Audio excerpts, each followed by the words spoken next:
8월 2일 새벽 예배를 시작하겠습니다. 사도신경을 고백합니다. 전능하사 천지를 만드신 하나님 아버지를 내가 믿사오며 그 외아들 우리 주 예수 그리스도를 믿사오니 이는 성령으로 잉태하사 동정녀 마리에게 나시고 본디오 빌라도에게 고난을 받으사 십자가에 못 박혀 죽으시고 장사한 지 사흘 만에 죽은 자 가운데서 다시 살아나시며 하늘에 오르사 전능하신 하나님 우편에 앉아 계시다가 저리로서 산 자와 죽은 자를 심판하러 오시리라. 성령을 믿사오며 거룩한 공회와 성도가 서로 교통하는 것과 죄를 사하여 주시는 것과 몸이 다시 사는 것과 영원히 사는 것을 믿사옵나이다. 아멘. 성경 말씀입니다. 누가복음 1장 8절로 13절입니다. 8절부터 13절입니다.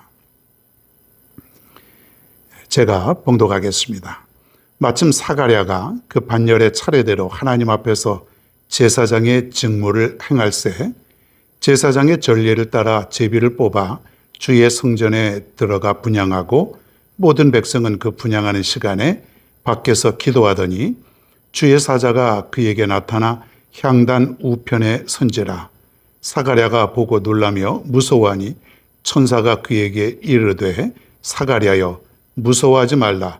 너의 간구함이 들린지라. 내 아내 엘리사벳이 네게 아들을 낳아주리니 그 이름을 요한이라 하라. 아멘. 은혜 입은 사가랴, 이런 제목으로 누가복음 두 번째 말씀을 이 아침에 전합니다. 은혜 입은 사가랴. 이 제목만 들어도 벌써 이 은혜가 되지 않습니까?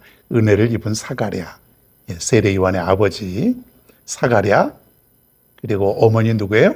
엘리사벳. 이름이 좀 이렇게 외울 필요가 있어요. 이런 사람들은 사가랴 제사장이죠. 그리고 엘리사벳은 아론의 후손이라고만 되어 있지만은 이 제사장의 가정이 되지요. 그러니까 훌륭한 가문 밑에서 앞으로 이제 세례 요한이 탄생하게 되는데, 이 세례 요한의 부모님 사가랴 엘리사벳이 얼마나 의롭게 살았는지요. 흠이 없을 정도로. 사람이 어떻게 그렇게 살아갈 수 있을까요? 가장 부러운 사람들이죠. 정말 흠 없고 티 없는 하나님 앞에서 의로운 경건한 그런 삶을 살아갈 수 있는 사람. 이런 사람들은요, 남한테 말도 함부로 안 하고 또 그런 말을 들어도 쉽게 또 분노하지 않고 그냥 다 녹여버릴 수 있는 거예요. 하나님의 말씀 안에서 그냥 다 녹아지는 거예요. 그런 삶, 참 그런 삶을 살아가는 사람은 정말 위대한 사람입니다. 우리 그렇게 살아갈 수 있도록 성령님께 늘 도우심을 구하고 살아가야 됩니다. 기도하지 않고 말씀대로 살아가지 않으면 시험이 오는 거예요. 시험이 오니까 온전하게 내가 살아갈 수가 없어요. 시험이 오면 자꾸 믿음이 약해져요. 내 생활이 자꾸 뒤틀려 버려요. 은혜도 없죠. 은혜가 없다는 건 하나님이 떠나간다는 얘기 아닙니까? 내 신앙의 행위는 똑같죠. 남들과 교회도 다니고 또 말씀도 읽고 예배도 드리고, 그런데 그 안에 은혜가 없는 거예요. 예? 은혜가 없는 삶, 그게 가능할까요? 이해가 되십니까? 겉모습은 그리스도인 같지만은, 의로운 사람 같지만은 실제로 은혜를 입지 못하고 살아가는 사람들은 우리가 살아가면서 흠도 있고 또 의롭지 못하고 그렇게 살아가기 때문에 은혜 자체가 없는 거예요. 그러니까 여러분, 은혜는 내가 그냥 달라고 해서 하나님이 은혜를 베푸시는 것이 아니라 이 두 부부처럼 의롭게 흠없이, 구약에 보면 하나님과 동행하며 살았다. 에녹 같은 사람은 뭐 그런 거예요. 그냥 하나님이 인생의 전부. 그러면 은혜가 자동적으로 우리 삶 속에 임한다는 것이죠. 사가랴에게 특별히 두 가지 은혜가 있는데 뭐냐면 성소에서 분향할 수 있는 은혜를 받게 됩니다. 제사장이 24 반열로 나눠졌다 그랬죠. 24조로 나눠졌어요. 누구 반열, 누구 반열. 그런데 제사장이 그 당시 한 2만 명 정도 돼요. 그러니까 한 반열에 900명이 되는데 900명 엄청 많죠. 한 반열당 1년에 두 차례씩 52주니까 1년에 두 차례씩 성전에서 봉사할 수 있는 그런 직임을 수행하게 됩니다. 자, 그런데 사람이 너무 많잖아요. 900명이니 한 반열당 900명이니까 뭐 얼마나 많은 사람이 그 성전에서 봉사하고 뭐 그러는지는 정확히 모르지만은 뭐 얼마 되겠습니까? 10명이 되겠어요? 몇십 명이 되겠어요? 그러니까 여기에 뽑혔다라고 하는 것 굉장한 은혜라는 거예요.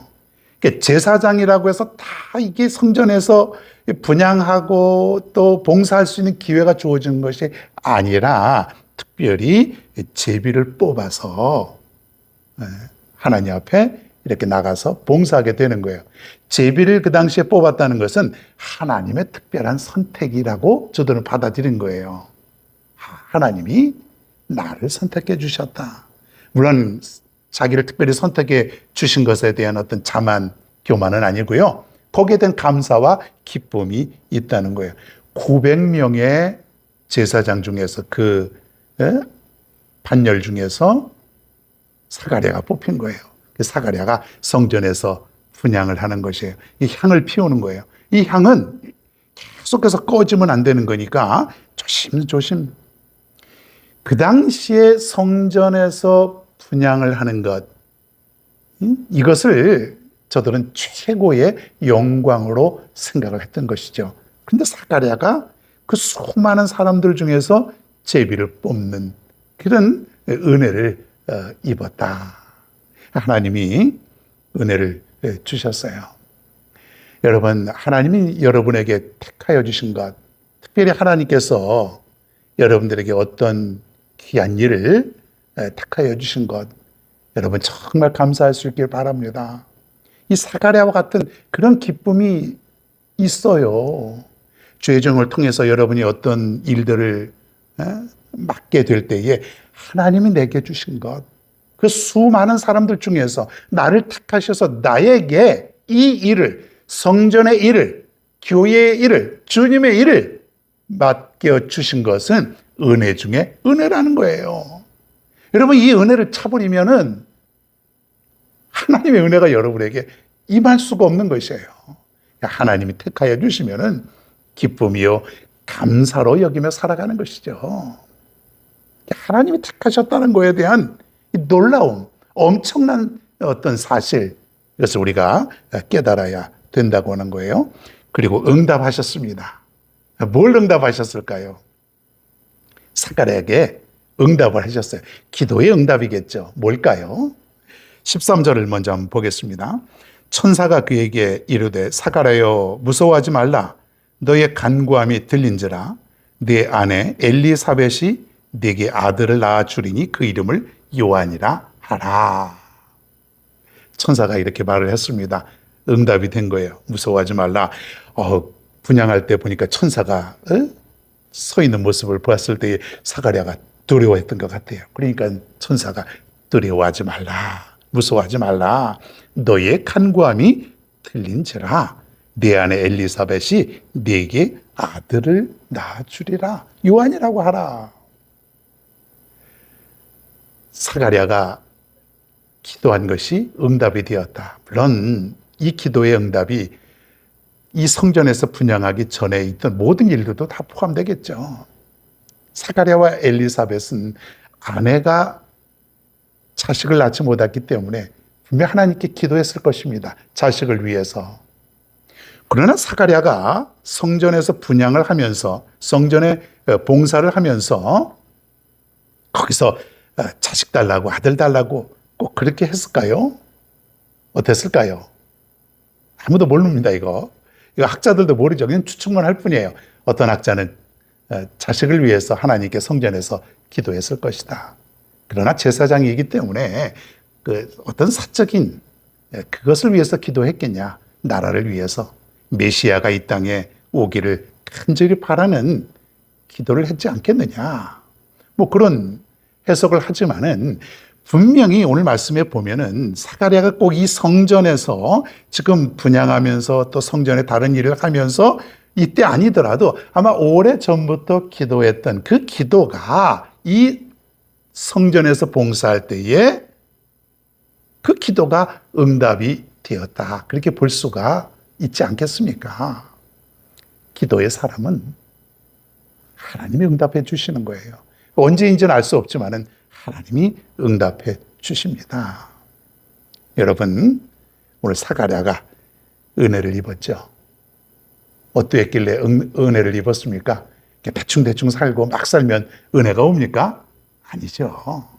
하나님의 은혜는 그렇게 아무 때나 또 아무렇게나 산다고 해서 내려주시는 건 아니에요. 우리가 의로운 모습으로 정말 경건하게 흠없는 이 기도의 사람 사가랴처럼 또 엘리사벳처럼 그런 삶을 살았을 때에 하나님이 은혜를 주십니다. 응답해 주신 것이 앞으로 아들을 낳아주리니 이름을 요한이라고 하라. 예수님 탄생할 때도 꼭 그렇지 않습니까? 천사가 나타나서 예수라 하라 그런 거예요.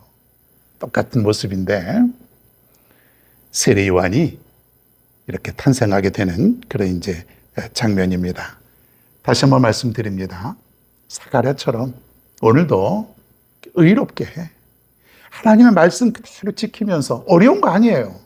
내 욕심 버리면요 얼마든지 그렇게 살아갈 수 있어요. 오늘도 여러분 스스로도 의롭다고 평가할 수 있는 그런 하루, 또 많은 사람들 앞에서 또 그렇게 인정받을 수 있는 그런 귀한 하루가 될 수 있기를 바랍니다.